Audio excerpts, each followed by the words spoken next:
Assalamualaikum warahmatullahi wabarakatuh.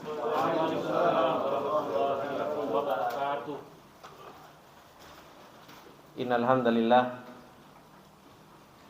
nahmaduhu wa nasta'inuhu wa nastaghfiruh wa na'udzu billahi min shururi anfusina wa min sayyiati a'malina. May yahdihillahu fala mudhillalah wa may yudlil fala hadiyalah. Asyhadu an la ilaha illallah wahdahu la syarikalah wa asyhadu anna Muhammadan abduhu wa rasuluh salawatullahi wa salamuhu alaihi. Ya ayyuhalladzina amanu taqullaha haqqa tuqatih wa la tamutunna illa wa antum muslimun. Ya ayyuhalladzina amanu taqullaha wa qulu qawlan sadida yuslih lakum a'malakum wa yaghfir lakum dhunubakum wa may yuti'illaha wa rasulahu faqad faza fawzan 'azima.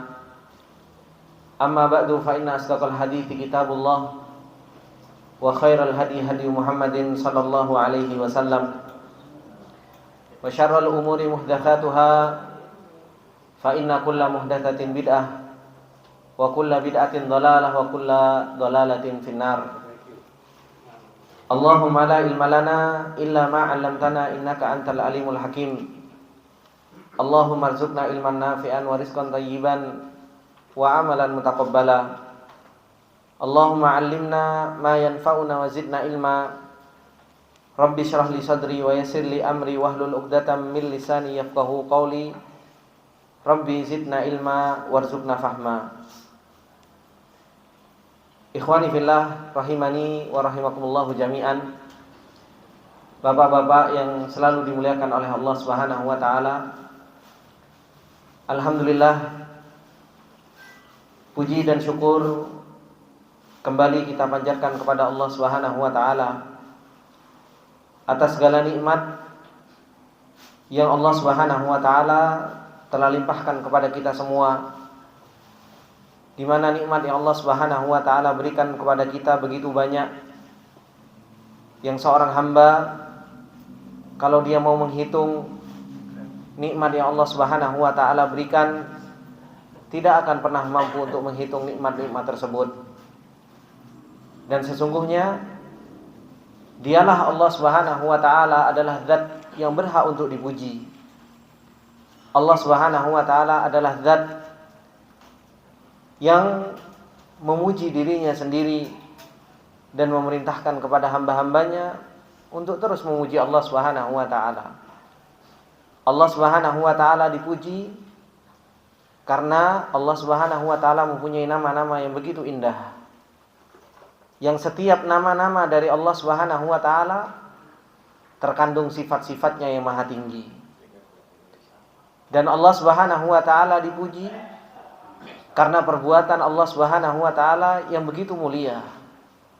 Perbuatan Allah Subhanahu wa taala yang tidak pernah luput dari keadilan Allah Subhanahu wa taala dan dari hikmah Allah Subhanahu wa taala. Ketika Allah Subhanahu wa taala berbuat, antara keadilannya Allah Subhanahu wa taala dan antara karunia yang Allah Subhanahu wa taala berikan kepada hamba-hambanya. Oleh karena itu, bapak-bapak yang dimuliakan oleh Allah Subhanahu wa taala, hendaknya kita terus memuji Allah Subhanahu wa taala dengan lisan hal kita, dengan keadaan kita, ataupun dengan lisan maqal kita, dengan kita mengucapkan alhamdulillahirabbil alamin.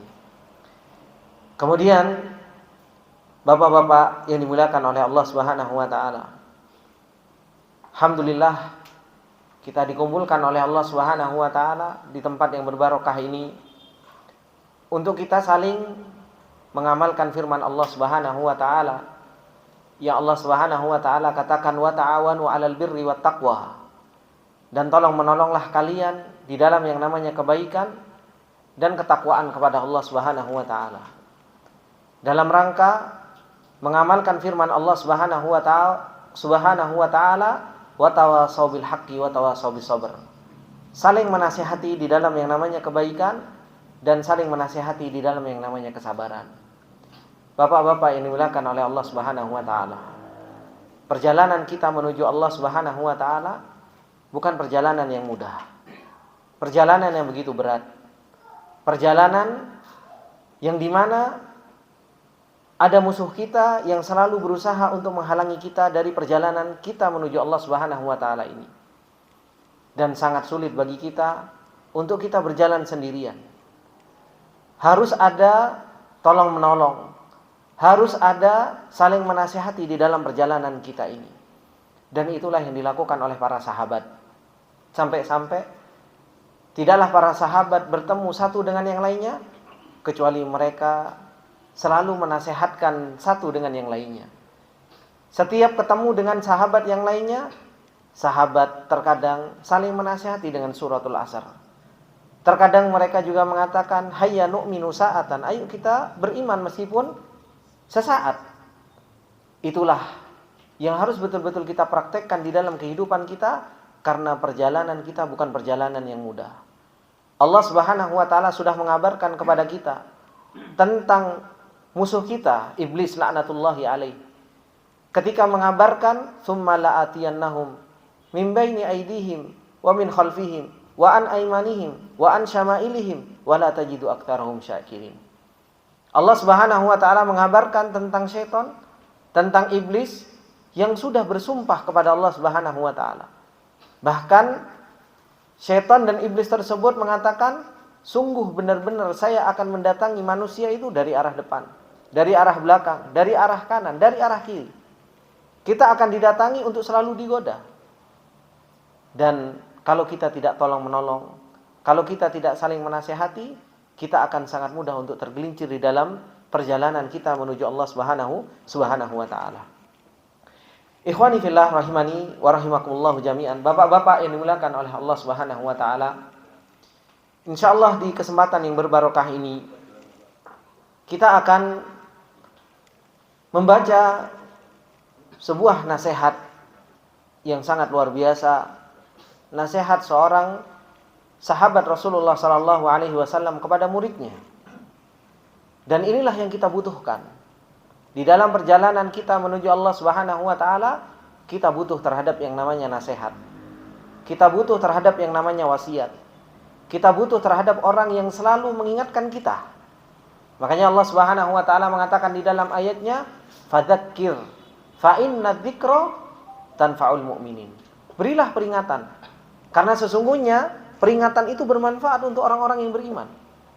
Dengan banyaknya kegiatan bapak-bapak yang dimuliakan oleh Allah Subhanahu wa taala, dengan banyaknya kerjaan yang kita lakukan, dengan banyaknya interaksi kita dengan urusan-urusan dunia yang melalaikan dari akhirat kita, kita butuh terhadap yang namanya nasihat. Kita butuh terhadap yang namanya tadzkir, peringatan. Kita butuh terhadap yang namanya saling apa? Saling mewasiatkan di antara kita. Maka insyaallah di kesempatan yang berbarokah ini kita akan membacakan wasiat sahabat yang sangat mulia, yaitu wasiatnya Ali bin Abi Thalib radhiyallahu taala anhu kepada salah seorang muridnya, yaitu tabi'in. Beliau memberikan wasiat kepada Qumail bin Ziyad An-Nakhai rahimahullahu taala. Wasiat ini dibawakan oleh Syekh Salim bin Id Al-Hilali di dalam kitabnya yang beliau tulis, yang dimana beliau menuliskan wasaya salaf, yaitu wasiat-wasiat para salafus saleh kepada murid-muridnya, kepada umatnya, agar wasiat-wasiat tersebut bisa kita lakukan. Di sini disebutkan, ikhwani fillah rahimani wa rahimakumullah jami'an,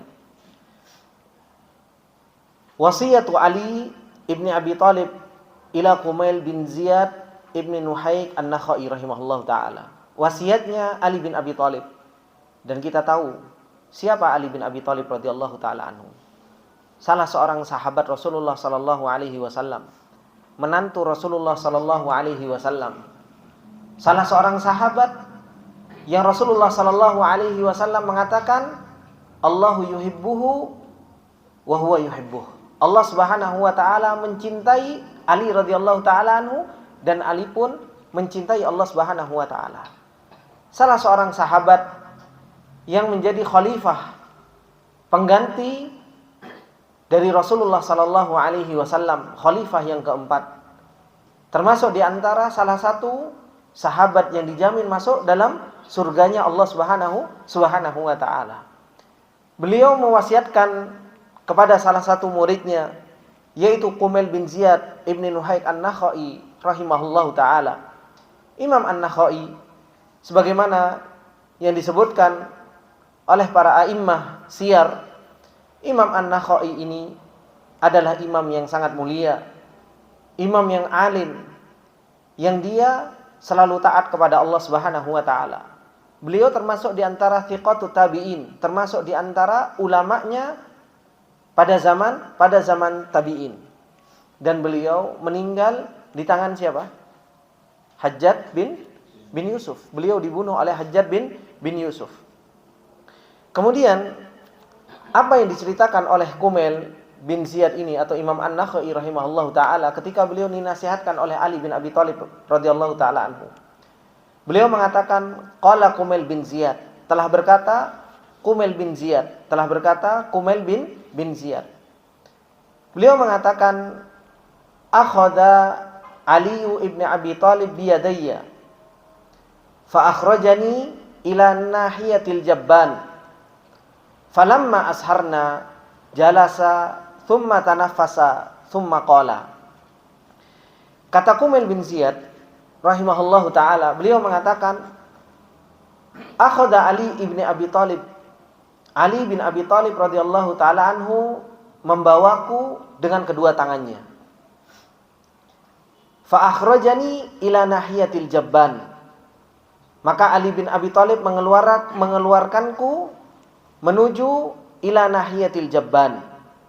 Al-jabban yaitu mastawa minal ardi firtifa, yaitu dataran yang sama, yang tidak ada wa yakunu karimal mambat wala takunu fir ramal wala fil jibal, yaitu seperti halnya padang pasir, yang dimana hamparan yang begitu luas, itu yang disebut dengan jabban.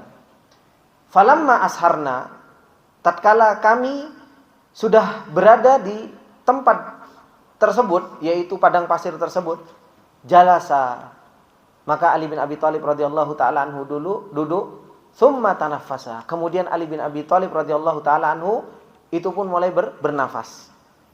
Thumma qala, kemudian Ali bin Abi Thalib radhiyallahu taala anhu pun apa? Mulai pun berkata. Dari sini ikhwani fillah rahimani wa rahimakumullahu jami'an, apa yang dilakukan oleh Ali bin Abi Thalib radhiyallahu taala anhu itu adalah merupakan contoh yang sangat baik. Bagaimana seorang guru mengajak murid-muridnya untuk apa? Untuk berbicara, untuk memberikan wasiat. Dan yang dilakukan oleh Ali bin Abi Thalib, bagaimana Ali bin Abi Thalib memegang tangan Kumail bin Ziyad, seorang guru yang punya perhatian terhadap muridnya. Bukan hanya sekedar guru yang dimana guru hanya menyampaikan teori, kemudian apa? Tidak pernah memperhatikan tarbiyah murid-muridnya. Dan itulah yang harus betul-betul kita perhatikan. Karena tugas para anbiya, Allah Subhanahu wa taala telah mengatakan di dalam ayatnya. Ketika Allah Subhanahu wa taala mengatakan di dalam surat Al-Baqarah, akhir-akhir juz 1, apa kata Allah Subhanahu wa taala? Allah Subhanahu wa taala mengatakan tentang Nabi Ibrahim alaihi salam. Wa idh yarfa'u Ibrahimul qawaida minal baiti wa Ismailu rabbana taqabbal minna innaka antas samiul alim. Ketika Nabi Ibrahim alaihi salam dan Nabi Ismail itu sudah mengangkat atau membangun dari sebuah pondasi Ka'bah, dibangun oleh siapa? Nabi Ibrahim dan Nabi Ismail. Wa idh yarfa'u Ibrahimul qawaida minal baiti wa Ismailu rabbana. Kemudian mereka berdoa, Rabbana taqabbal minna innaka antas samiul alim. Ya Allah, terimalah ibadah yang kami lakukan ini. Sesungguhnya Engkau adalah Zat yang Maha mendengar dan yang Maha mengetahui.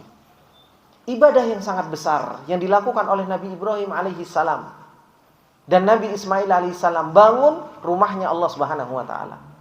Tetapi ada inti dari itu semua, yang dimana ini adalah merupakan simbol Islam. Ka'bah itu simbol Islam.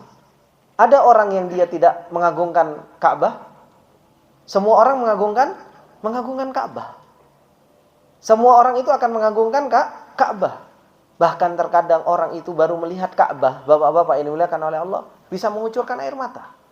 Karena begitu luar biasa mengagungkan yang namanya Ka'bah tersebut. Tetapi kapan Ka'bah ini akan diagungkan? Kapan simbol ini akan diagungkan oleh seorang manusia? Nabi Ibrahim alaihissalam meminta, Rabbana wab'ats fihim rasulam minhum. Ka'bah, simbol Islam, syiar-syiar Islam itu akan diagungkan, akan dimuliakan kapan? Ketika di situ ada yang namanya taklim. Ketika di situ ada yang namanya pembelajaran. Ketika di situ ada yang namanya tarbiyah. Makanya yang diminta oleh Nabi Ibrahim alaihissalam setelah membangun Ka'bah, Nabi Ibrahim meminta kepada Allah Subhanahu wa taala, Rabbana wab'ats fihim rasulam minhum. Ya Allah, utuslah salah seorang di antara mereka seorang rasul. Minta kepada Allah Subhanahu wa taala supaya diutus seorang rasul yang di mana rasul ini tugasnya apa? Yatslu alaihim ayatihi. Membacakan ayat-ayat Allah Subhanahu wa taala. Wa yuzakkihim, membersihkan jiwa-jiwa mereka. Wa yu'allimuhumul kitaba wal hikmah, dan membacakan, mentarbiyah, ngajari Al-Qur'an dan sunnah Rasulullah sallallahu alaihi wasallam. 3 tugasnya para nabi itu 3. Yaitu apa? Bacakan ayat, mentazkiyah nufus, membersihkan jiwa. Dan yang ketiga apa? Mentarbiyah, mendidik. Ini yang diminta oleh Nabi Ibrahim alaihissalam. Karena dengan adanya tarbiyah, dengan adanya tazkiyatun nufus, dengan adanya pembelajaran, seseorang itu bisa mengagungkan yang namanya syiar-syiar Islam ini. Coba kalau sekarang nggak ada tarbiyah, bapak-bapak ini dimuliakan oleh Allah Subhanahu wa taala. Ketika tarbiyah itu sudah mulai melemah, pembelajaran tentang Islam itu sudah mulai melemah, kemuliaan Ka'bah, kemuliaan syiar Islam itu begitu apa? Begitu rendah. Begitu banyak orang sekarang menjadikan Ka'bah saja itu bukan sesuatu yang berharga di dalam hatinya. Yang dulunya kalau seseorang itu melihat Ka'bah, orang itu bisa nangis. Ka'bah itu betul-betul mulia, besar di dalam hatinya. Tapi karena tarbiyah Islam itu begitu lemah, mulai melemah, pendidikan Islam sudah mulai melemah, akhirnya apa? Syiar Islam, Ka'bah cuma hanya dibuat sebagai apa? Selfie. Hanya dibuat sebagai foto, bukan sebuah pengagungan di dalam hatinya. Inilah kenapa Nabi Ibrahim alaihissalam meminta kepada Allah Subhanahu wa taala nikmat yang paling besar. Dan inilah yang disebutkan oleh Syekh Sa'di rahimahullahu taala, ternyata nikmat guru itu adalah merupakan nikmatun azimah. Nikmat guru adalah merupakan nikmat yang sangat besar. Diminta oleh Nabi Ibrahim alaihissalam. Setelah Nabi Ibrahim alaihissalam bangun Ka'bah bersama Nabi Ismail, yang diminta oleh Nabi Ibrahim alaihissalam kepada Allah Subhanahu wa taala, ya Allah, utuslah seorang guru. Karena seorang rasul itu, seorang nabi itu pada hakikatnya apa? Guru. Rasul, nabi itu adalah merupakan seorang guru. Dan ini adalah merupakan nikmat seorang guru yang mengajarkan Islam, yang mengajarkan syariat, sehingga seseorang betul-betul tahu hakikat bagaimana mengagungkan syariat-syariat Allah Subhanahu wa taala. Maka ketika Kumail bin Ziyad rahimahullahu taala mengatakan akhadha Aliyu ibni Abi Thalib biyadayya, Ali bin Abi Thalib radhiyallahu taala anhu mengambil kedua tanganku, dibawa oleh Ali bin Abi Thalib radhiyallahu taala anhu. Dan ini nikmat, Pak. Ketika seorang murid dituntun sama gurunya, nikmat apa enggak? Ngerasa diperhatikan. Dan ini yang kita butuhkan. Ada seorang guru yang mau menuntun kita, yang mau menasihati kita, yang mau menegur kita. Terkadang kita punya guru jarang menegur kita. Salam saja enggak. Kalau enggak disalamin enggak salam. Kita butuh seorang guru yang mau apa? Yang mau bawa kita, yang mau nuntun kita, mau ngomongin kita, mau ngelus-ngelus kita. Inilah seorang guru yang kita butuhkan. Kemudian fa akhrajani ila nahiyatil Jabban. Ali bin Abi Thalib radhiyallahu taala anhu bawa Kumail bin Ziyad ini ke tempat yang sangat jauh. Ke tempat yang sangat jauh. Keluar dari hiruk pikuk apa? Perkotaan. Dan inilah saya bawa bapak-bapak ke sini, alhamdulillah dikasih izin sama Pak Alex. jauh dari perkotaan, adem ayem gitu kan, dengan suasana hujan yang dingin seperti ini kan. Supaya apa? Tujuannya bapak-bapak ini dimuliakan oleh Allah Subhanahu wa taala. Kenapa sih Ali bin Abi Thalib itu membawa Kumail bin Ziyad jauh dari perkotaan? Supaya jauh lebih nerima hatinya. Hatinya itu jauh lebih nerima, dibawa ke tempat yang jauh oleh Ali bin Abi Thalib dari kota Madinah. Mungkin kalau nasihatnya di tempat yang sama, ya kan efeknya berbeda. Saya yakin bapak-bapak ketika saya kajian, mungkin saya sering kajian di PTI, Nurul Ihsan sama kajian di sini, suasananya berbeda. Suasananya mungkin di sini, oh iya, lebih lebih ada kekeluargaan, ada apa dan lain sebagainya. Pasti ada sesuatu yang berbeda. Dan inilah keterikatan antara seorang guru dengan seorang murid yang harus betul-betul dibangun. Dibawa oleh Ali bin Abi Thalib radhiyallahu taala anhu fa akhrajani ila nahiyatil Jabban. Falamma asharna, ketika sudah berada di tengah padang pasir, sudah berdua dengan Kumail bin Ziyad, Ali bin Abi Thalib radhiyallahu taala anhu, jalasa. Ali bin Abi Thalib radhiyallahu taala anhu dulu. Tsumma tanaffas. Kemudian apa? Mulailah Ali bin Abi Thalib radhiyallahu taala anhu itu apa? Bernafas. Tsumma qala. Kemudian Ali bin Abi Thalib radhiyallahu taala anhu mengatakan, "Ya Kumail bin Ziyad, wahai Kumail bin Ziyad."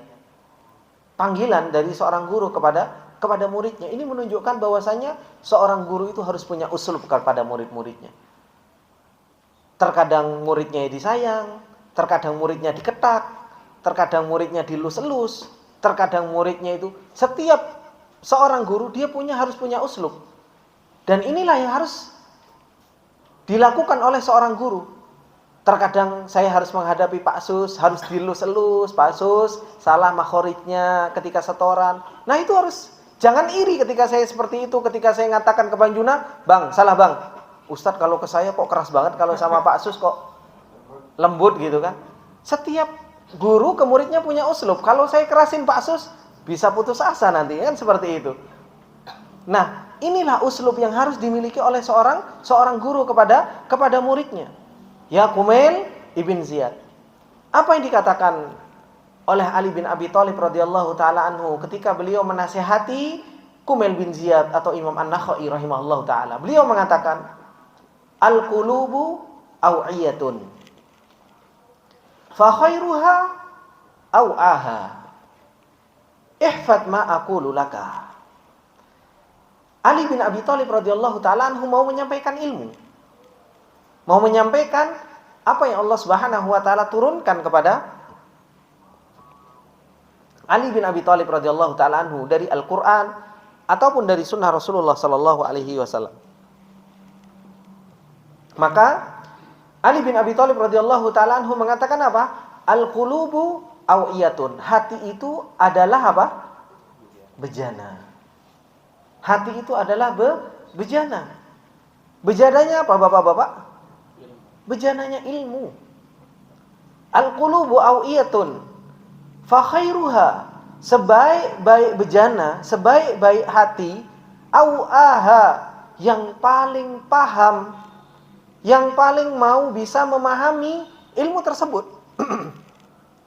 Kemudian Ali bin Abi Thalib radhiyallahu taala anhu mengatakan, ihfad ma aqulu laka. Hafallah apa yang aku akan katakan kepada engkau. Dari sini bapak-bapak yang dimuliakan oleh Allah Subhanahu wa taala. Ini Ali bin Abi Thalib radhiyallahu taala anhu mengajarkan tentang apa? Adab talabul ilmi.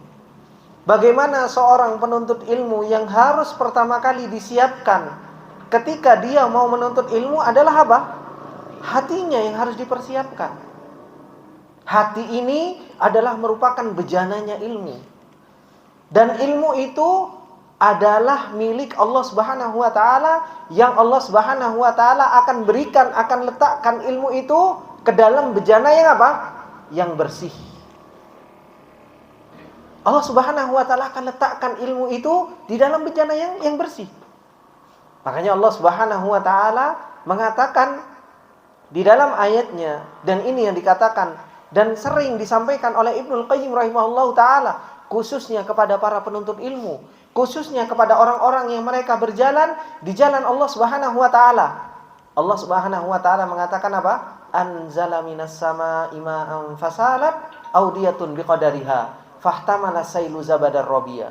Mungkin bapak-bapak sudah sering mendengar ayat ini dari anak. Ustadz, ayat itu kok sering sih diulang-ulang? Ini bukan hanya sering diulang-ulang bapak-bapak. Ini harus betul-betul tertancap di dalam hati kita, harus betul-betul tertancap di dalam benak kita, dan harus betul-betul kita praktekkan di dalam kehidupan kita. Apa yang Allah Subhanahu wa taala permisalkan di dalam Al-Qur'an, ini harus betul-betul kita fahami, harus betul-betul kita tancapkan di dalam hati kita, dan harus kita praktekkan di dalam kehidupan kita sehari-hari. Bukankah Allah Subhanahu wa taala mengatakan di dalam surat Ar-Ra'd, Allah mengatakan anzala minas samaa'i ma'an fasalat audiyatun biqadariha. Allah mengatakan Allah telah menurunkan dari atas langit, anzala minas sama ma'an, yaitu air. Allah menurunkan air dari atas langit, yang dimana air tersebut apa? Fasalat audiyatun biqadariha. Air tersebut mengalir menuju lembah. Dan setiap lembah akan menampung air tersebut sesuai dengan apa? Sesuai dengan kadarnya. Dikatakan oleh Ibnul Qayyim rahimahullahu ta'ala, lembah yang besar akan menampung air yang banyak. Lembah yang kecil akan menampung air yang sedikit. Ini yang dikatakan oleh Ibnul Qayyim rahimahullahu ta'ala. Bagaimana Allah Subhanahu wa ta'ala mempermisalkan air ini dengan ilmu, dan Allah Subhanahu wa ta'ala mempermisalkan hati-hati seorang hamba itu seperti halnya lembah. Nah, lembah yang kita miliki, hati yang kita miliki itu harus apa? Harus luas, harus lapang. Inilah bapak-bapak yang dimuliakan oleh Allah Subhanahu wa ta'ala, nikmatnya seorang penuntut ilmu itu kalau apa? Kalau hatinya itu lapang. Terkadang seseorang itu tidak akan pernah nikmat. Bagaimana sih Ustaz nikmatnya ilmu itu? Nikmatnya ilmu itu ketika kita menghadapi fitnah. Ketika kita menghadapi fitnah, hati kita menjadi hati yang lapang, disitulah kita akan merasakan nikmatnya ilmu. Ketika Allah Subhanahu wa ta'ala menguji kita, terkadang seseorang gak sadar kalau diuji dengan kesenangan, diuji dengan kenikmatan, biasa-biasa saja. Tapi kalau Allah Subhanahu wa ta'ala uji dengan kesempitan, Allah Subhanahu wa ta'ala uji dengan sesuatu yang itu kita gak suka, dan kita merasakan karena kita sudah menuntut ilmu dan hati kita lapang, disitulah kita akan merasakan nikmatnya. Oh, ternyata dada yang lapang, hati yang jembar, leong Jawa ngomong, hati yang jembar itu ternyata begitu nikmat. Maka apa? Persiapkan bagi seorang penuntut ilmu yang akan membawa ilmunya Allah Subhanahu wa ta'ala itu apa? Hatinya harus lapang, hatinya harus jembar. Supaya apa? Mendapatkan ilmu dari Allah Subhanahu wa ta'ala itu begitu banyak. Allah Subhanahu wa ta'ala mengatakan anzala minas samaa'i ma'an fasalat audiyatun biqadariha.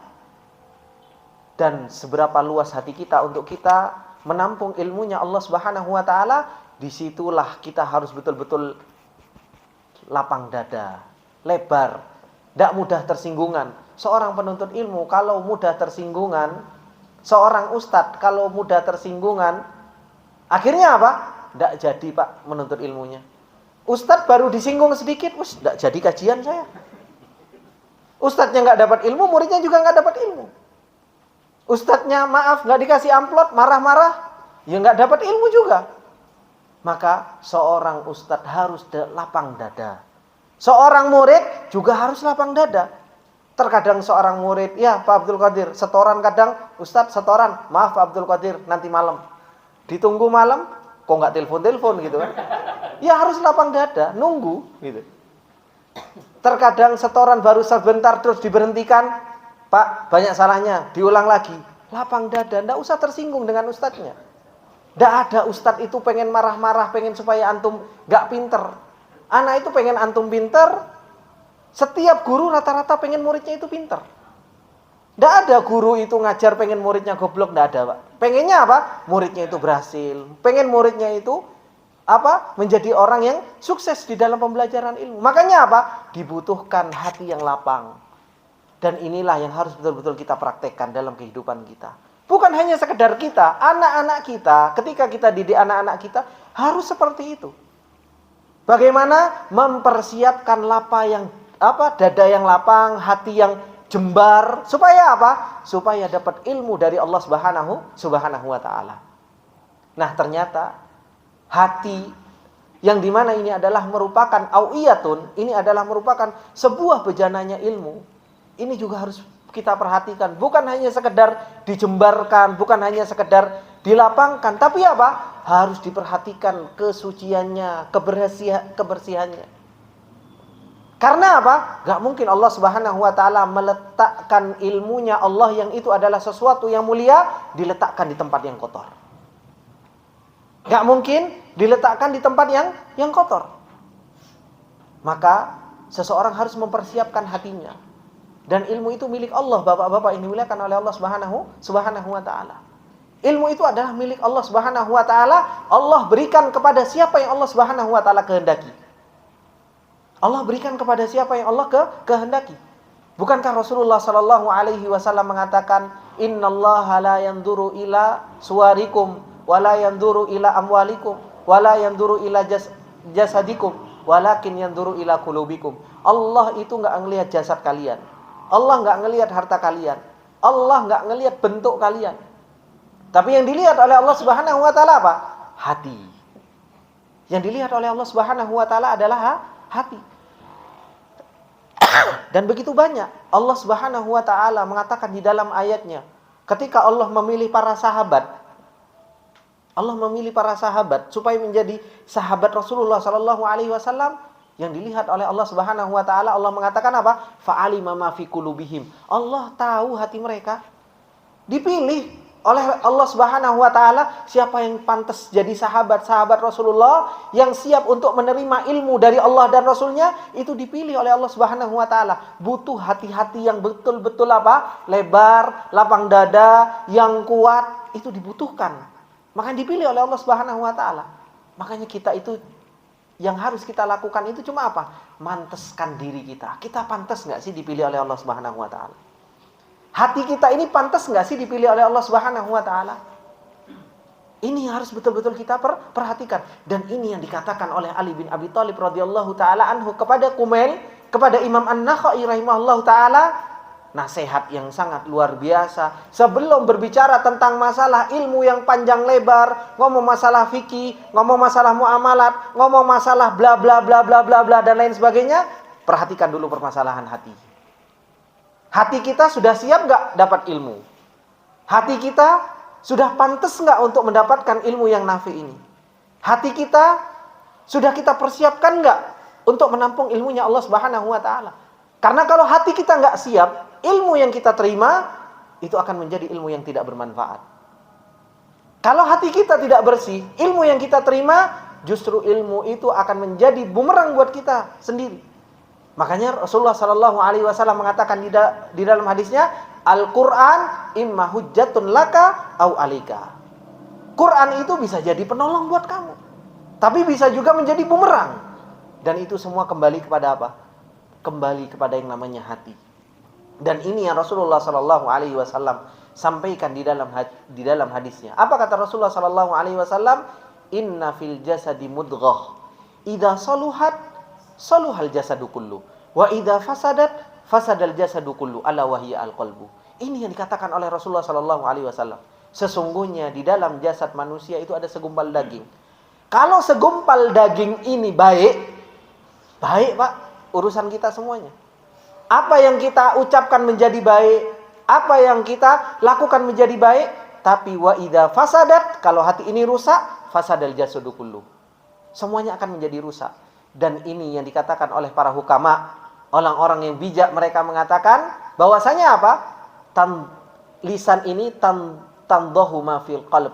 Lisan ini cebor, apa istilahnya? Ciduk, gayung bagi apa yang ada di dalam hati. Amalan yang kita lakukan itu adalah merupakan apa? Kaca dari apa yang ada di dalam hati kita. Ketika lisan kita baik, ketika perlakuan kita baik, sesungguhnya apa? Itu adalah merupakan sesuatu yang direalisasikan yang ada di dalam hati seorang hamba.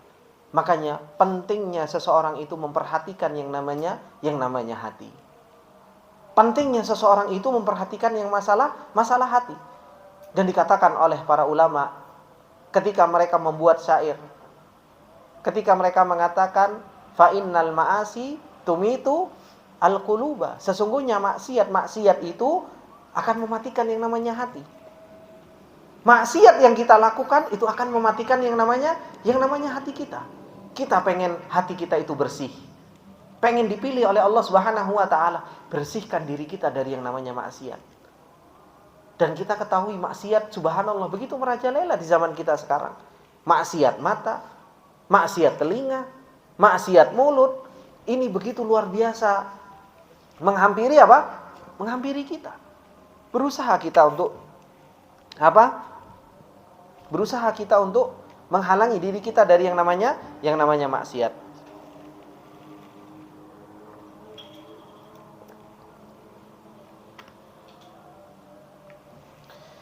Bapak-bapak yang dimuliakan oleh Allah Subhanahu wa taala. Ali bin Abi Thalib radhiyallahu taala anhu mengatakan, "Ya Kumail, al-qulubu awiyatun." Hati itu adalah merupakan bejana ilmunya Allah Subhanahu wa taala. Dan Allah Subhanahu wa taala akan memilih hati-hati yang baik untuk diletakkan apa? Ilmunya Allah Subhanahu wa taala. Fa khairuha au aha. Dan sebaik-baik hati adalah hati yang paling apa? Yang paling bisa memahami apa yang dia masuk ke dalam hati tersebut. Dan inilah yang harus betul-betul kita perbaiki dari hati kita. Berusaha kita memperbaiki hati kita dengan kita meninggalkan maksiat. Berusaha kita memperbaiki hati kita dengan kita melakukan ketaatan kepada Allah Subhanahu wa taala. Allah Subhanahu wa taala, bapak-bapak ini dimuliakan oleh Allah Subhanahu wa taala. Yang Allah Subhanahu wa taala katakan di dalam ayatnya, au-a itu adalah sebagaimana yang dikatakan oleh para ulama.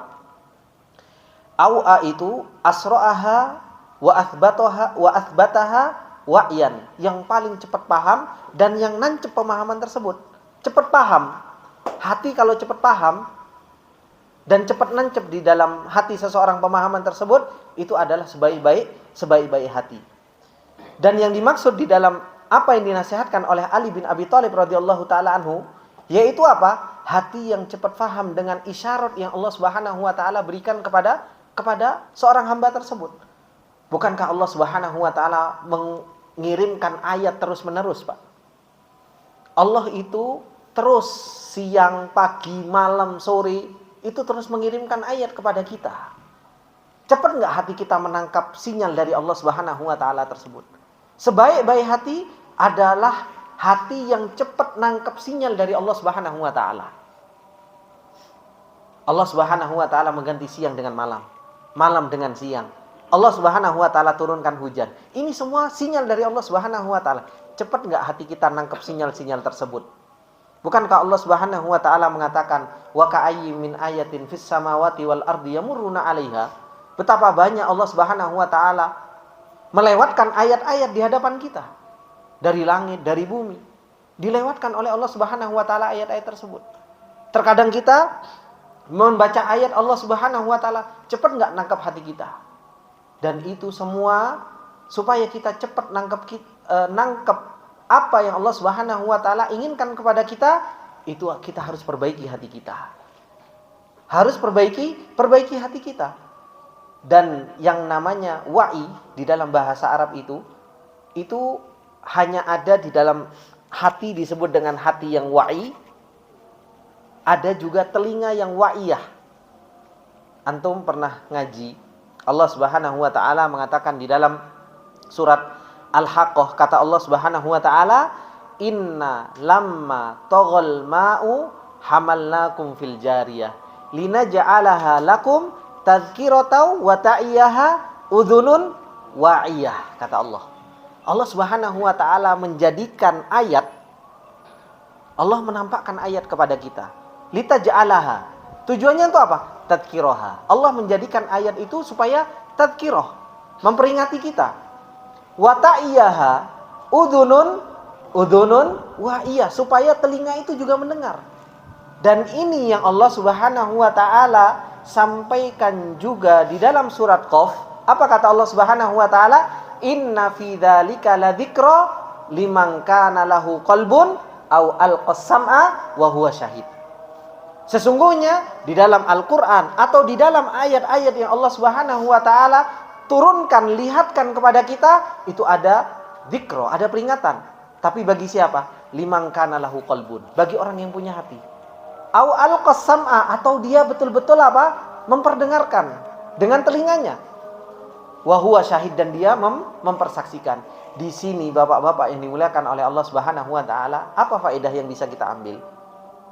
Faedah yang bisa kita ambil bahwasanya apa? Termasuk di antara adab seorang penuntut ilmu. Ketika dia menuntut ilmu, telinganya itu harus betul-betul dipasang benar-benar. Kenapa? Karena telinga ini adalah merupakan alat supaya data itu masuk ke dalam hati. Begitu pula dengan mata, wa huwa syahid. Ketika seseorang melihat, data akan diresapi dan akan masuk ke dalam hati. Tapi kalau pendengarannya itu betul-betul nggak didengar, kita dengar kajian biasa saja, maksudnya nggak betul-betul kita memperhatikan. Beda orang yang dia duduk mendengarkan, diperhatikan benar-benar dengan telinganya, difikirkan, masuk ke dalam hati seseorang. Itu yang dikatakan oleh Ali bin Abi Thalib radhiyallahu taala anhu, fa khairuha au aha. Sebaik-baik hati adalah hati yang paling cepat nangkep, yang paling cepat sekali untuk memahami apa yang Allah Subhanahu wa taala kirimkan dari sinyal-sinyal tersebut. Dan inilah yang harus betul-betul kita persiapkan, Bapak-bapak yang dimuliakan oleh Allah Subhanahu wa taala. Hati kita. Berbicara tentang masalah hati, kembali ana ingatkan, kita harus punya perhatian porsi lebih dengan urusan hati kita. Kenapa? Karena setan, iblis laknatullahi alaih, gak pernah nyentil telinga kita. Ya kan? Antum tidur gak pernah antum disentil sama setan, plek gitu kan? Atau antum dijitak sama setan, gak pernah, Pak. Tapi apa? Hati yang selalu digoda oleh setan. Makanya Allah Subhanahu wa taala kalau menceritakan tentang godaan setan apa? Was-was, nazagot, khutuwat. Kan itu. Qul a'udzu birabbin nas, malikin nas, ilahin nas, min syarril waswas. Waswas itu adanya di mana, Pak? Di dengkul atau di hati? Di hati. Waswas itu adanya di hati. Dan seperti itulah setan berusaha untuk menggoda manusia. Dari pertama kali yang akan diserang oleh iblis, pertama kali yang akan diserang oleh setan, hati seorang hamba. Hatinya terus akan digoda. Hatinya akan terus digoda. Tapi subhanallah, kita seorang hamba gak pernah memperhatikan dengan urusan hati ini.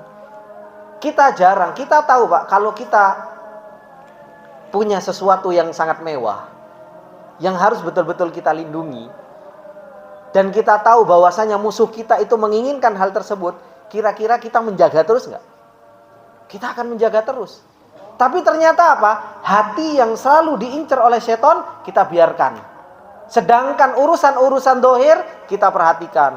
Baju kita perhatikan, bagaimana supaya rapi, pantas jadi direktur, pantas jadi HRD, ya kan? Gimana sepatu kita, bagaimana penampilan kita. Ini yang terus-terusan kita perhatikan. Urusan hati jarang kita perhatikan. Padahal apa? Itu yang akan terus diserang oleh yang namanya setan. Dan hati inilah yang akan terus kita bawa. Sehatnya, sakitnya akan kita bawa sampai kita bertemu dengan Allah Subhanahu wa taala. Bukankah Allah Subhanahu wa taala mengatakan yaumul la yanfa'u malun wala banun illa man atallaha biqalbin salim.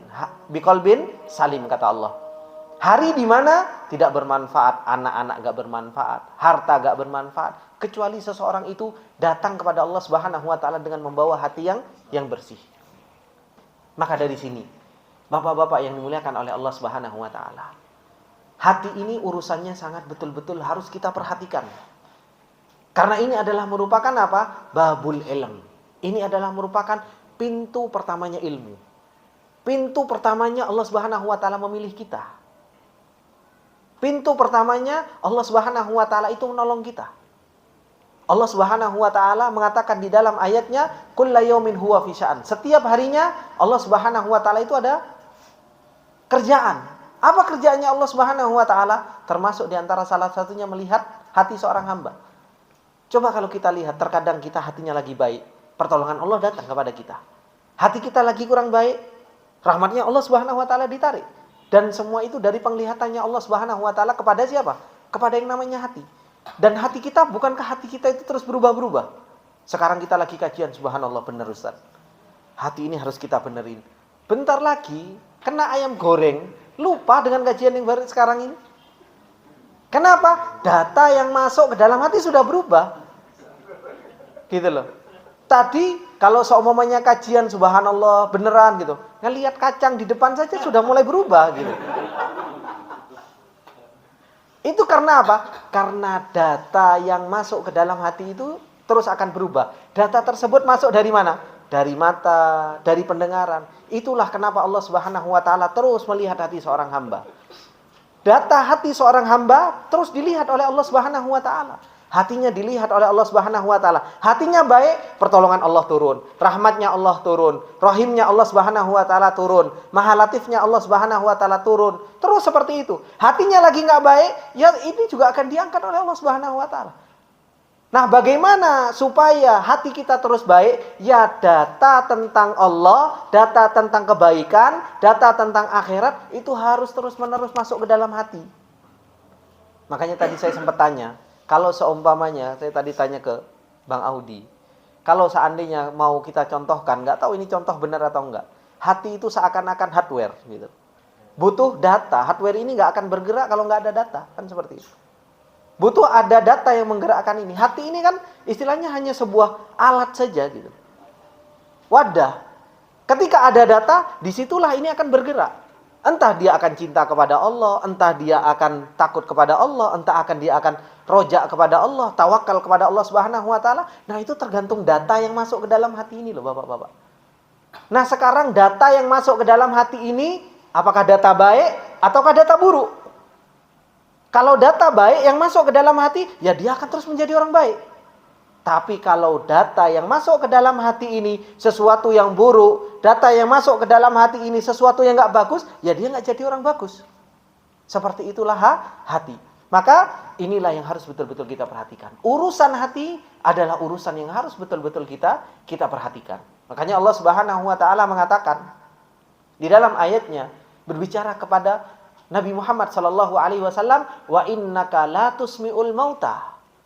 Kata Allah Subhanahu wa taala, dan sesungguhnya engkau Muhammad tidak akan pernah bisa memperdengarkan kepada orang mati. Maksudnya apa? Ngaji di kuburan? Bukan, Pak. Maksudnya apa? Kalau hati seseorang itu mati, mau dibacakan ayat sampai busa mulutnya, nggak akan bisa bermanfaat sama orang itu. Itu yang Allah Subhanahu wa taala katakan kepada Nabi Muhammad, wa innaka la tusmi'ul mauta. Engkau gak akan pernah bisa memperdengarkan ayat-ayat Allah itu kepada orang yang mati. Kalau sudah hatinya mati, hatinya sudah gak bisa mengenal kebaikan dan keburukan, akhirnya apa? Mau dibacakan ayat, diingatkan ayat, dinasehati, gak paham dia. Begitu pula Allah Subhanahu wa taala mengatakan di dalam surat Yasin kalau nggak salah. Allah Subhanahu wa taala mengatakan di dalam surat Yasin berbicara tentang masalah hati. Allah Subhanahu wa taala banyak Bapak-bapak membicarakan tentang masalah hati ini. Salah satunya di dalam surat Yasin. Apa kata Allah Subhanahu wa taala? In huwa illa dzikrun wa qur'anun mubin, kata Allah. Liyundira man kana hayyan wa yahiqqal qawlu 'alal kafirin. Kata Allah Subhanahu wa taala, in huwa illa dzikrun wa Qur'an mubin. Itu peringatan dan Quran yang bacaan yang sangat jelas, yaitu Al-Qur'an. Liyundira, buat peringatan kepada siapa? Mangkan hayyan, bagi orang-orang yang mereka hidup. Al-Qur'an ini akan bisa menjadi peringatan bagi orang-orang yang mereka hidup hatinya. Nah, sekarang inilah yang harus betul-betul kita perhatikan. Hati kita ini, setiap kita tanyalah sama diri kita sendiri. Hati saya ini masih hidup nggak ya? Atau hati kita ini sakit? Atau hati kita ini lagi sakaratul maut. Terkadang seseorang itu bisa merasakan kehidupan hatinya. Seseorang terkadang apa? Gak sholat, gak ngaji. Satu hari saja gak sholat, gak ngaji, gak berbuat baikan. Hatinya itu gelisah. Kayak ikan kekurangan air. Itu saja sudah alhamdulillah kita rasakan seperti itu. Berarti apa? Berarti alhamdulillah hati saya itu masih ada kehidupan. Buktinya apa? Saya nggak ngaji sehari, saya nggak taklim sehari, saya nggak berbuat kebaikan sehari, kok hati saya gelisah? Itu alhamdulillah sudah dirasakan seperti itu. Tapi kalau seseorang itu maksiat jalan, ngaji enggak, sholat juga enggak, kok hatinya biasa-biasa saja, enggak ada gelisah.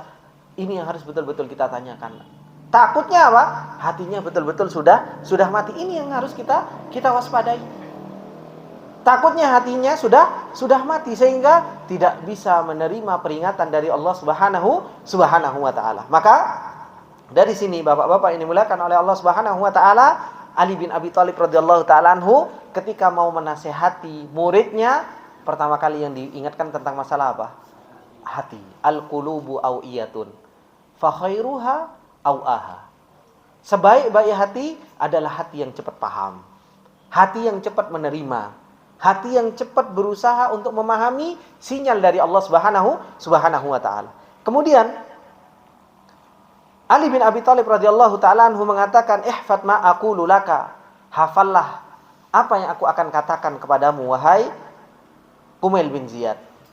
Beliau mengatakan an-nasu thalathah. Manusia itu macamnya 3. Manusia itu macamnya 3. Fa'alimun Rabbani. Yang pertama adalah alim Rabbani. Seorang alim yang Rabbani. Kemudian wa muta'allimun ala sabilin najah. Yang kedua adalah orang penuntut ilmu. Orang yang belajar ala sabilin najah, yang di dalam belajarnya itu pengennya selamat. Pengennya apa? Selamat. Kemudian yang ketiga, kelompok yang ketiga manusia itu wahamajun ri'aun, yaitu hamajun ri'a, kelompok manusia yang disebutkan hamajun ri'a ini huwa al-mutabaddid al-mutafarriq alladzi la nidhama lahu wal muradu bihi danatun nas wa azdaluhum. Yang ketiga ini adalah orang yang dia mudah untuk pecah, yang dimana mereka adalah seburuk-buruknya manusia, yang mereka tidak punya prinsip di dalam hidupnya. Mereka adalah orang yang enggak punya ilmu. Bagaimana sifatnya mereka? Kelompok yang ketiga ini sifatnya atba'u kulli naikin, yang dimana dia selalu ngikutin teriakan. Dimana ada orang teriak, di situ dia ngikut. Dimana di situ ada yang viral, diikuti, gitu kan? Yamilu nama akul lirihin, yang dimana dia selalu mengikuti arahnya angin. Angin ke barat, ke barat. Angin ke timur, ke timur. Nah ini orang yang ketiga. Lam yastadi'u binuril ilm, di mana mereka itu tidak pernah terterangi dengan cahaya ilmu. Walam yalja'u ila ruknin wathikin, yang dimana mereka tidak ada sandaran kepada tiang yang kokoh. Ini nasihat Ali bin Abi Thalib radhiyallahu taala anhu kepada Kumail. Beliau Ali bin Abi Thalib radhiyallahu taala anhu mengatakan an-nasu thalathah, manusia itu ada 3. Dan ini pembagian dari Ali bin Abi Thalib radhiyallahu taala anhu, dan ini adalah merupakan pembagian yang benar. Beliau mengatakan an-nasu thalathah, manusia itu ada 3 macam. Dan ini betul-betul terjadi. Yang pertama, manusia yang pertama yaitu apa? Alimun Rabbani. Ini adalah alim Rabbani, seorang yang punya ilmu, dan dia adalah orang yang mengajarkan ilmu, dan dia adalah orang yang mengamalkan ilmu. Maka alim Rabbani itu tidak disebut dengan alim Rabbani kecuali terpenuhi 3 ini. Dia punya ilmu, mengajarkan ilmu, dan mengamalkan ilmu. Ini alim Rabbani. Allah Subhanahu wa ta'ala memerintahkan kita untuk kita jadi alim Rabbani ini. Bukankah Allah Subhanahu wa ta'ala mengatakan di dalam ayatnya, walakin kunu rabbaniyin, kata Allah. Akan tetapi jadilah kalian itu rabbaniyin. Jadilah kalian itu seorang alim yang rabbani. Seorang alim yang punya ilmu, dan seorang alim yang mengamalkan ilmu, dan seorang alim yang mengajarkan ilmu. Disebutkan oleh Ibnu Abbas radhiyallahu taala anhu, Rabbani ini huwallazi yu'allimu sigharal ilmi qabla kibarihi. Yang namanya alim Rabbani itu adalah seorang alim yang mengajarkan dasar-dasar ilmu sebelum ilmu-ilmu besar. Itu alim Rabbani. Makanya seorang alim Rabbani gak tersibukkan dengan mengajarkan ilmu-ilmu yang gede-gede. Enggak. Alim Rabbani justru mengajarkan ilmu yang apa? Yang sigor terlebih dahulu. Diajarkan ilmu-ilmu yang dasar gitu. Makanya gak usah malu kalau antum mengajarkan Iqra, alif, ba, ta, ngajarkan tentang masalah nama dan sifat Allah, ngajarkan tentang ilmu-ilmu yang dasar, gak usah malu. Karena Allah Subhanahu wa ta'ala memuji Rabbani. Mereka itu siapa? Mereka yang mengajarkan ilmu yang dasar sebelum ilmu yang apa? Ilmu yang besar. Terkadang kita itu salah lihat, Pak. Kalau ustadz yang ngajarkan ilmu gede-gede, kita pesak dawa-dawa nih, wah ini ustadz tenanan ini. Kadang kita pandangannya kayak gitu. Kalau ustadz ngajarkan kitab kayak gini, gitu, aduh kok tipis gitu kan.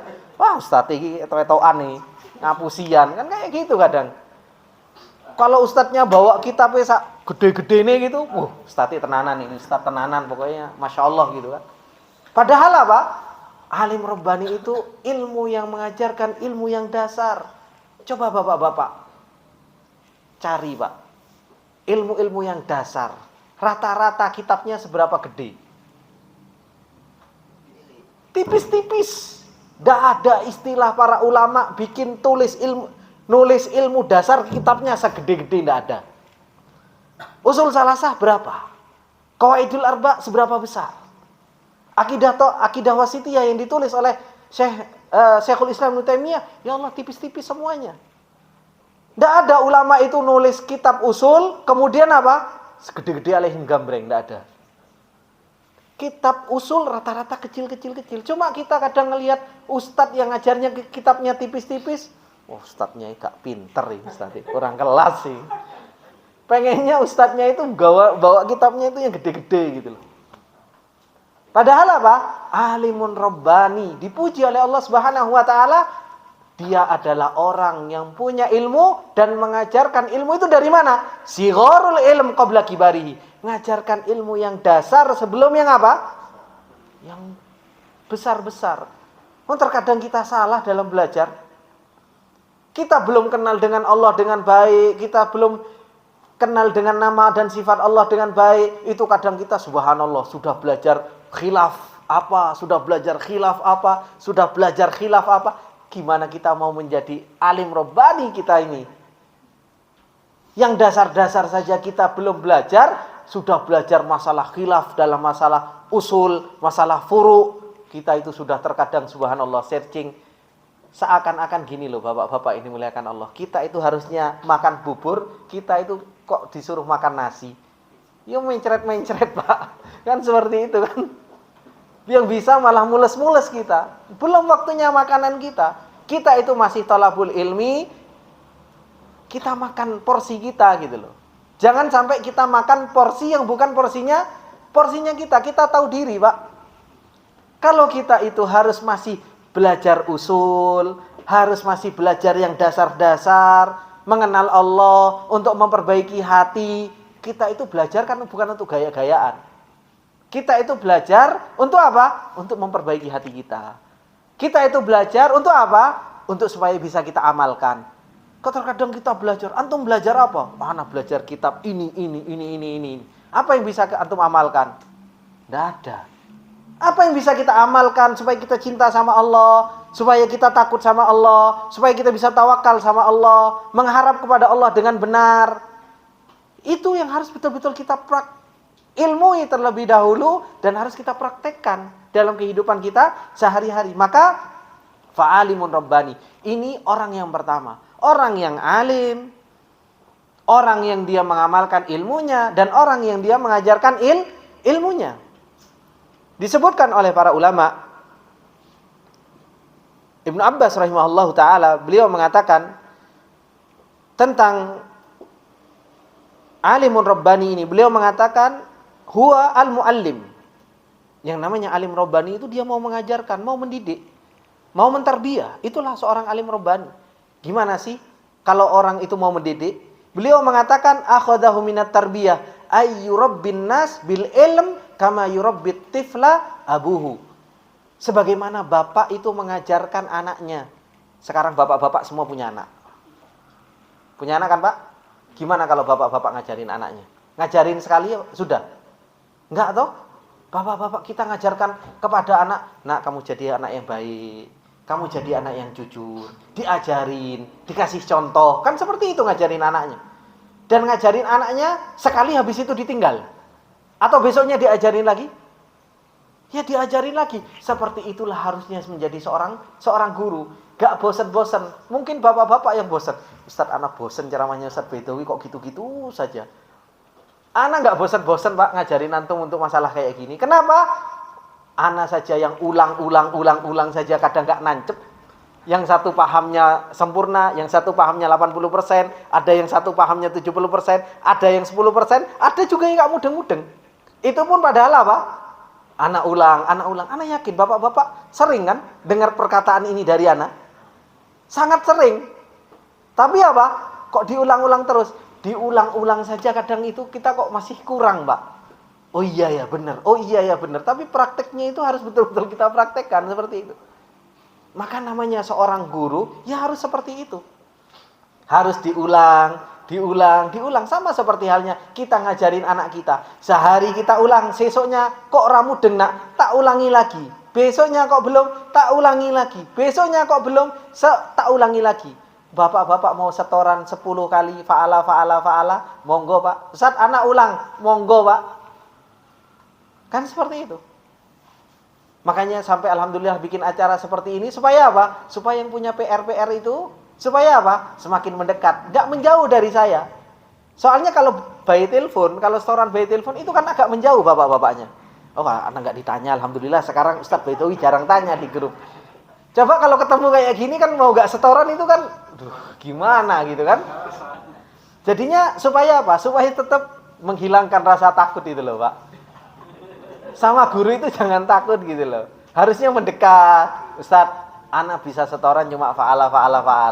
Monggo silahkan. Kan enak. Kan? Maka inilah alimun rabbani yang dikatakan oleh Ibnu Abbas radhiyallahu taala anhu.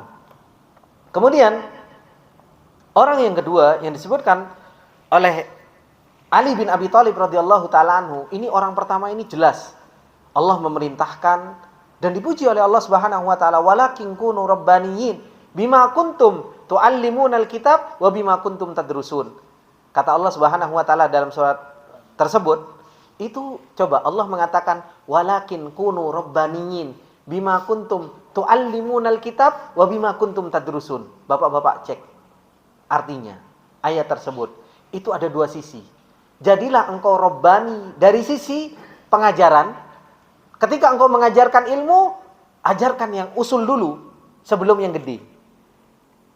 Kemudian dari sisi yang kedua Pak, tadrusun. Ketika engkau belajar, ketika kita belajar Pak, posisinya ana ngajarin bapak-bapak. Ana harus ngajarkan yang usul-usul dulu. Kitab-kitab yang kecil-kecil dulu, yang usul-usul dulu. Supaya apa? Supaya saya jadi alim robbani. Supaya jadi guru yang robbani. Begitu pula apa? Ketika belajar, ketika antum belajar, ketika ana belajar, semuanya jadilah pelajar yang robbani. Maksudnya apa? Yang mempelajari sigharul ilm qabla kibarihi. Belajar jangan langsung loncat-loncat. Gak usah loncat-loncat belajar. Kitab ini belum selesai, loncat lagi kitab yang lebih gede. Belum selesai, loncat lagi yang lebih gede. Inilah salah satu sebab kegagalan seorang penuntut ilmu dari zaman bahala, Pak. Anak ingat dulu ketika anak dulu masih mondok, ketika anak dulu ke Yaman, ketika anak belajar, terkadang seorang penuntut ilmu itu saya katakan tomcat, Pak. Suka loncat-loncat gitu. Belajar sama syekh satu sama guru ini belum selesai, kayaknya itu di syekh itu bagus. Kitabnya juga Masya Allah keren. Pindah ke sana. Yang ini belum selesai, pindah ke sana. Nanti di sana baru mulai pelajaran. Syekh itu buka pelajaran bagus lagi. Pindah lagi ke sana. Pindah lagi ke sana. Yang itu belum selesai, pindah lagi ke sana. Ini penyakitnya penuntut ilmu. Penyakitnya penuntut ilmu. Ana dapatkan dulu ketika ana belajar di Jogja juga banyak seperti itu. Ketika di Yaman juga banyak yang seperti itu. Maka ini penyakit seorang penuntut ilmu. Maka ini yang harus betul-betul kita perhatikan. Jangan jadi, kalau dulu bahasa saya itu tomcat, Pak.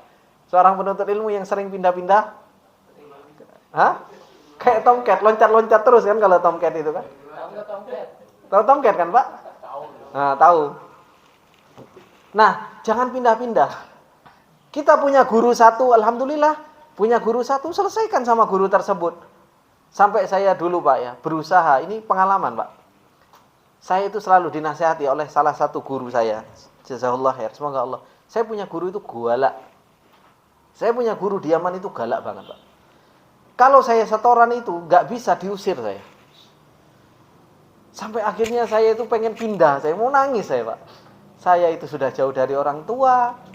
Kemudian belajar kok begini sulitnya. Tempat belajarnya sudah ada listrik, sudah ada sinyal. Kerjaannya cuma dimarah-marahin. Kalau nggak bisa setoran diusir. Saya sudah mau nangis, saya pengen pindah ke tempat yang lain, di situ makanannya enak dan lain sebagainya. Ada salah seorang guru namanya Syekh Abdul Hasan, beliau dari Libi. Kalau saya sudah mau nangis, dipanggil sama dia. Bedawi ta'al, kata. Saya tahu kamu susah dalam belajar, kamu orang asing, bahasamu bukan bahasa Arab, kamu sulit dalam menghafal, apalagi menghafal kayak syair dan lain sebagainya. Nah, Syekh. Tapi selalu diingatkan, isbir ala murri jafa'il muallimi fa inna rusubal ilmi fi nafaratihi. Selalu dinasihati anak sama Syekh Abdul Hasan ketika itu. Jangan engkau sabar, saya diperintahkan untuk sabar meskipun gurumu galak, tetap itu gurumu. Sabar dengan guru tersebut, alhamdulillah dengan sabar. Allah Subhanahu wa taala akhirnya selesai satu kitab, pindah lagi ke kitab yang lain, pindah ke kitab lain. Kalau enggak sabar, Pak, lari saya dulu, Pak. Tapi seperti itulah, harus ada nasihat, harus ada masukan. Meskipun gurunya galak, meskipun kata Bang Juna, alhamdulillah guru saya nggak galak banget gitu kan. Karena Bang Juna sering saya ceritakan gimana saya dulu digalain sama guru-guru saya, Pak. Nah, disitulah kita harus betul-betul apa? Berusaha untuk sabar di dalam thalabul ilmi. Jadi alimun rabbani itu bukan hanya sekedar ngajar. Dalam menuntut ilmu saja kita harus jadi penuntut ilmu yang rabbani. Nggak usah pindah-pindah.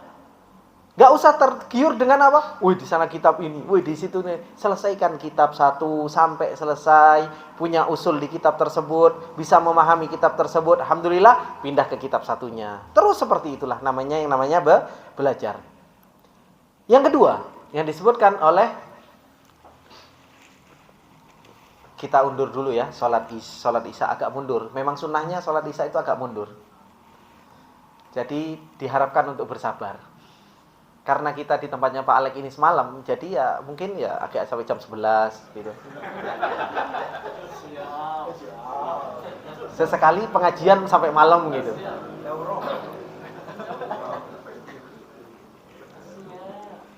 Kemudian yang kedua yang disebutkan oleh Imam Ali bin Abi Thalib radhiyallahu taala anhu, oleh sahabat Ali bin Abi Thalib radhiyallahu taala anhu, yaitu apa? Wa muta'allimun ala sabilin najah. Yaitu seorang penuntut ilmu yang dia di dalam menuntut ilmu itu tujuannya mencari keselamatan. Ini kelompok kedua, Pak.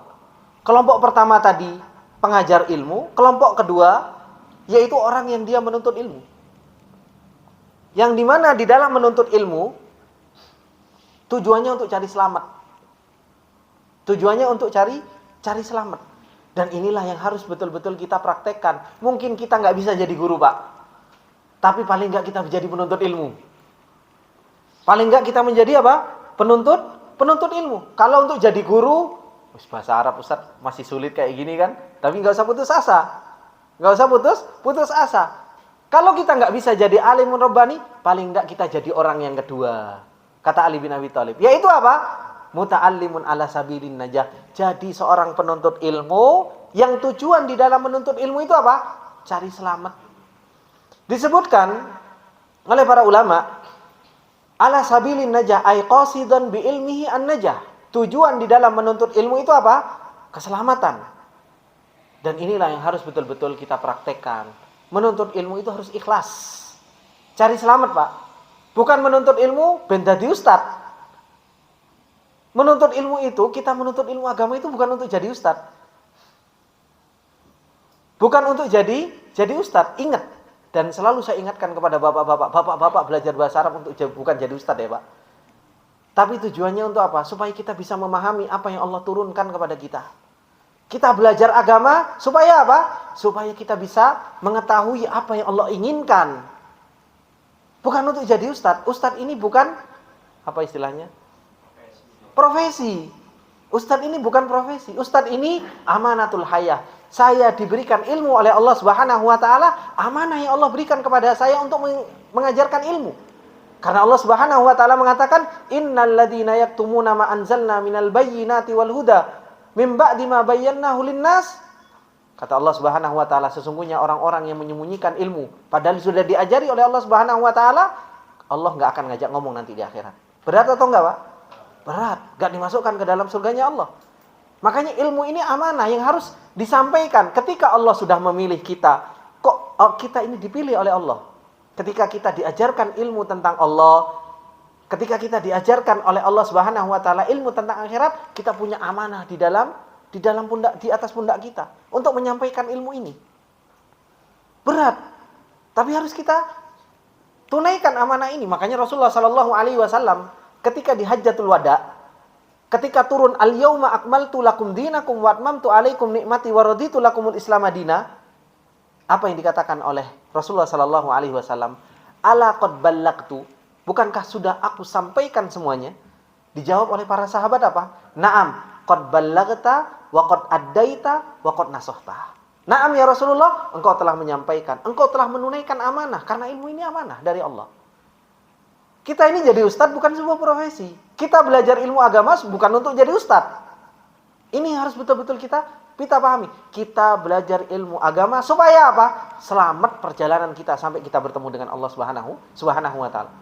Bukan juga untuk cari apa? Cari dunia. Wah, belajar ilmu agama ben apa? Wah, kayak itu ustaz enak, akeh duite gitu kan. Bukan seperti itu. Atau bukan untuk mencari kedudukan. Bukan untuk mencari kedudukan. Wah, enak ustaz dimuliakan, Masya Allah. Sampai bikin kopi aja dibikinin. Habis itu tadi kata Pak Sus, nanti bekas kopinya juga dicucikan. Wah, enak tenan jadi ustaz kan? Nah, bukan seperti itu. Harusnya ustaz itu adalah orang yang paling bisa memberikan manfaat kepada orang lain. Kita itu jadi ustaz bukan untuk dilayani. Harusnya ustaz yang melayani muridnya. Ini yang harus kita praktekkan dalam kehidupan kita. Kalau bisa apa? Ustadznya yang harus berkorban, ustadznya yang harus ngalah. Wayai tidur di atas, wis lah ustadz gak apa-apa, ustadz biasa tidur di bawah. Murid-muridnya yang tidur di atas. Lah itu yang harus dipraktekin gitu loh. Bukan mentang-mentang ustadz terus turunin nang dhuwur, nang dipan enak gitu kan. Kan enggak seperti itu.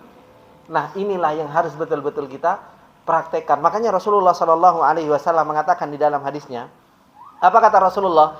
Man ta'allama ilman. Barang siapa yang menuntut ilmu, mimma yubtagha bihi wajhullah, yang harusnya ilmu itu dicari karena mencari wajah Allah. La yata'allamuhu, tidak menuntut ilmu illa liyusiba bihi aradan minad dunya, tapi tidaklah dia menuntut ilmu kecuali untuk mendapatkan sedikit bagian dari dunia. Au liyasrifa wujuhan nas ilaihi, atau supaya wajah-wajah manusia itu menoleh pada dirinya supaya dilihat, wih ustadz itu loh enak itu. Supaya mendapatkan kedudukan di hadapan manusia, apa kata Rasulullah sallallahu alaihi wasallam? Lam yajid raihatal jannah. Dia tidak akan pernah mendapatkan bau surga. Padahal bau surga itu bisa dicium berapa ribu tahun. Tapi seseorang yang dia menuntut ilmu tujuannya untuk cari dunia, untuk mencari kedudukan, untuk mencari sesuatu dari bagian-bagian yang bukan karena Allah Subhanahu wa taala, justru malah apa? Justru malah akan mendapatkan ancaman dari Allah Subhanahu wa taala. Maka disinilah yang harus betul-betul kita perhatikan. Muta'allimun ala sabilin najah. Kita seorang yang menuntut ilmu. Kita semua penuntut ilmu. Bapak-bapak ini dimuliakan oleh Allah. Duduknya saya di sini. Bapak-bapak juga duduk di hadapan saya. Kita semua dalam proses menuntut ilmu. Ini yang harus betul-betul kita praktekkan, bahwasanya kita menuntut ilmu itu tujuannya untuk apa? Mencari keselamatan. Kita menuntut ilmu itu supaya kita kenal dengan Allah, supaya kita kenal dengan agama kita, supaya kita kenal dengan akhirat, yang itu adalah merupakan tempat di mana tujuan akhir kita, supaya kita selamat dalam perjalanan ini. Maka ini yang harus betul-betul kita praktekkan, keikhlasan di dalam hati. Jangan sampai kita pengen dipuji orang, wih Masya Allah, belajar sampai ke puncak gitu. Sampai belajar di sini saja, hati kita harus kita benerin, Pak. Ya kan? Siapa tahu nanti kirim di grup, wih Masya Allah orang-orang itu belajar sampai puncak, enak tenan gitu kan. Itu harus kita ikhlaskan, sabar. Makanya hati ini harus betul-betul kita apa? Kita manage, kita betul-betul harus apa ya? Hati ini harus betul-betul kita perhatikan, harus punya perhatian khusus terhadap yang namanya hati. Dikatakan oleh para ulama, muta'allimun ala sabilin najah, seorang penuntut ilmu yang dia di dalam menuntut ilmunya itu cari selamat, itu harus terpenuhi 3 hal supaya menuntut ilmunya itu mencari keselamatan. Yang pertama, al-mukhlisu fi ta'allumihi, harus ikhlas di dalam menuntut ilmunya. Harus ikhlas dalam menuntut ilmunya. Kemudian yang kedua, al-muta'allimu ma yanfa'uhu, dia belajar sesuatu yang bermanfaat supaya selamat. Jangan belajar yang enggak bermanfaat. Yang harus pelajari sesuatu yang bisa bermanfaat untuk diri kita. Kemudian yang ketiga, supaya kita menjadi seorang penuntut ilmu yang selamat, yaitu apa? Al-amilu bima alimahu, harus mengamalkan apa yang kita ilmui. Harus mengamalkan apa yang kita ilmui. 3 hal ini yang akan menjadikan kita menjadi seorang penuntut ilmu yang selamat. Yang pertama apa? Mukhlis. Harus menjadi orang yang ikhlas. Yang kedua, yaitu mengilmui yang bermanfaat. Jangan belajar yang enggak bermanfaat. Dan itu sudah antum pelajari di Zadus Salikin. Ilmu-ilmu yang tidak bermanfaat, tinggalkan ilmu-ilmu yang tidak bermanfaat. Ilmu sihir, ilmu kalam, ilmu apa-apa dan sebagainya yang tidak bermanfaat, tinggalkan. Belajarlah ilmu yang bermanfaat. Supaya apa? Supaya perjalanan kita selamat. Yang ketiga, supaya perjalanan kita selamat, yaitu apa? Mengamalkan apa yang kita ilmu. Inilah 3 hal. Kalau 3 hal ini enggak ada, bapak-bapak, bagaimana kita mau menjadi al-muta'allimu ala sabilin najah? Menjadi seorang penuntut ilmu yang tujuan di dalam menuntut ilmunya itu apa? Mencari keselamatan. Ini yang disebutkan oleh para ulama. Kemudian bapak-bapak yang dimuliakan oleh Allah Subhanahu wa taala. Kelompok yang ketiga. Jadi kelompok 1 dan kelompok 2 ini dipuji oleh Allah Subhanahu wa taala. Diridhoi oleh Allah Subhanahu wa taala. Kalau kita enggak bisa jadi alimun rabbani, jadilah kita muta'allimun ala sabilin najah. Jadilah orang yang kedua, penuntut ilmu.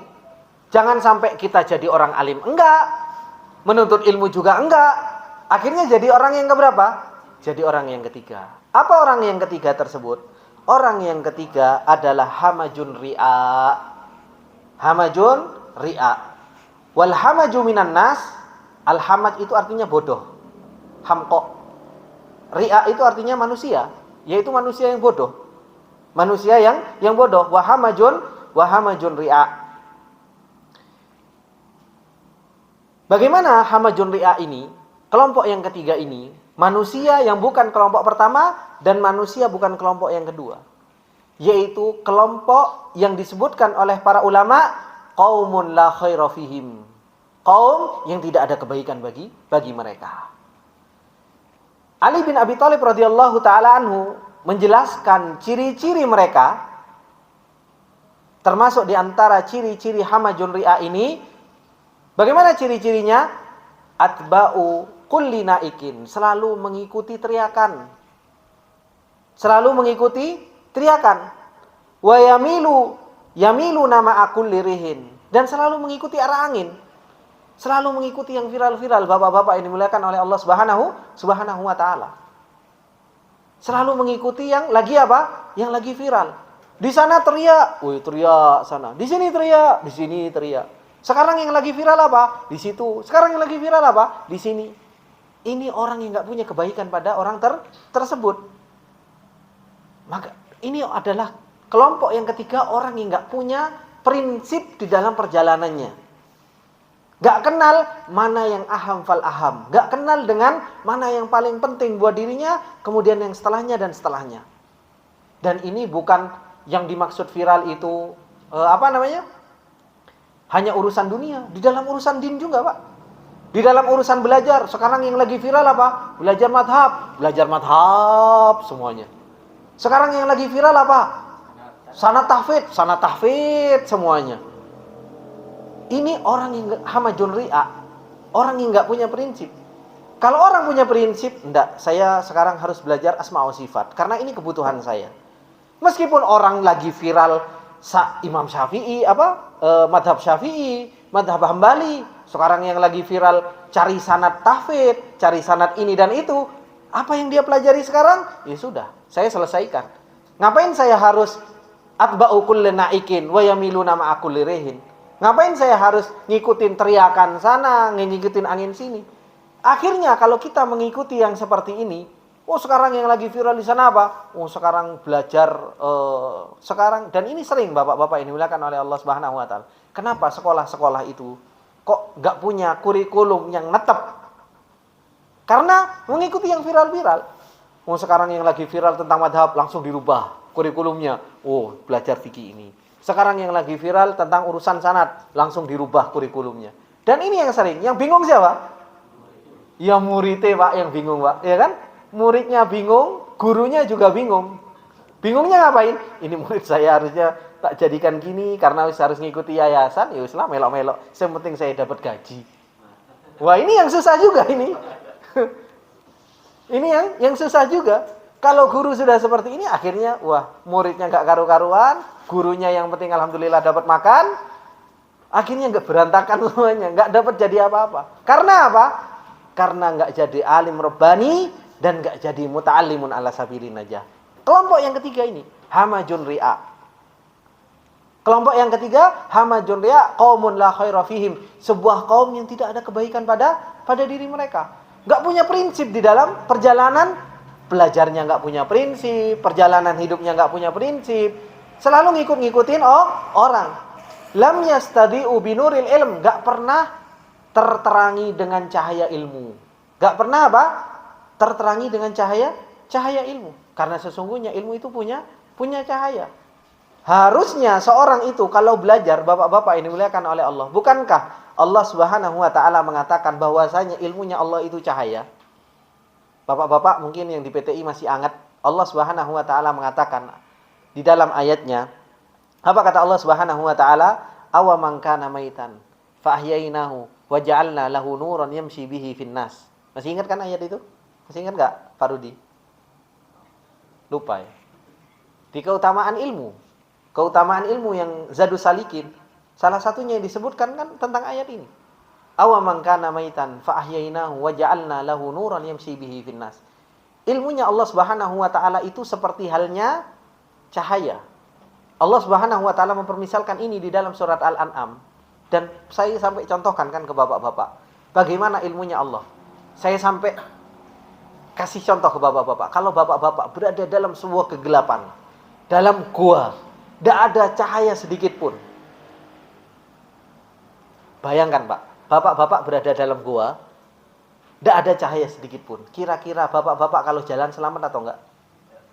Sulit, Pak, untuk selamat. Paling enggak selamatnya itu apa? Ketika kita jalan ke Seliu, ke Sandung. Ya kan? Paling enggak gagalnya kita di dalam perjalanan tersebut, nabrak kepala kita, jedut, benjol, Pak. Kan seperti itu. meskipun cahaya yang sedikit saja, kilatan, cepret, sangat bermanfaat atau enggak? Sangat bermanfaat. Kenapa? Akhirnya kita tahu sekeliling kita. Ya kan? Kita akan tahu, meskipun cahaya sedikit saja, ketika kita berada di dalam gua, dan kita harus keluar, kita butuh cahaya yang sangat sedikit itu. Meskipun hanya cepret, kita akan tahu, oh ternyata di situ ada lubang, oh di sini ada batu, saya harus jalannya lurus. Cahaya yang sedikit itu sangat bermanfaat. Bagaimana dengan perjalanan kita menuju Allah? Yang perjalanan kita menuju Allah banyak sekali terjalnya. Setan ngasih apa? Lubang di kanan, lubang di kiri, lubang di samping. Berusaha untuk menjebloskan kita ke lubang-lubang. Kita butuh cahaya apa enggak? Sangat butuh kita terhadap yang namanya cahayanya Allah Subhanahu wa taala. Butuh ilmu, dan inilah yang dikatakan oleh para ulama apa? Yang dikatakan oleh para ulama bahwasanya apa? Kebutuhan kita terhadap ilmu itu jauh lebih butuh daripada makan dan minum. Dan itu yang kita ketahui sekarang. Dan harus kita praktekkan, bukan hanya sekedar teori.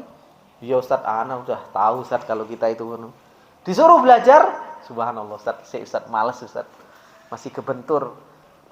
Masih banyak kesibukan. Kapan? Nggak ada kesibukan. Setelah mati saja kesibukannya banyak. Ya kan? Setelah mati saja kesibukannya banyak. Itulah bapak-bapak yang dimuliakan oleh Allah Subhanahu wa taala. Dunia ini seperti yang kita ketahui semua. Dunia ini tempat ujian atau tempat santai? Tempat ujian. Makanya Allah Subhanahu wa taala mengatakan di surat Al-Mulk, "Alladzi khalaqal mauta wal hayata liyabluwakum ayyukum ahsana."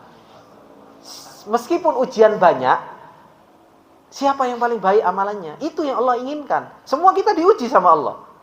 Cuma ada orang yang diuji oleh Allah, dia masih bisa belajar. Ada orang yang diuji oleh Allah, dia bisa belajar tapi sedikit. Ada orang yang diuji sama Allah, gak belajar sama sekali. Bapak-bapak punya keluarga.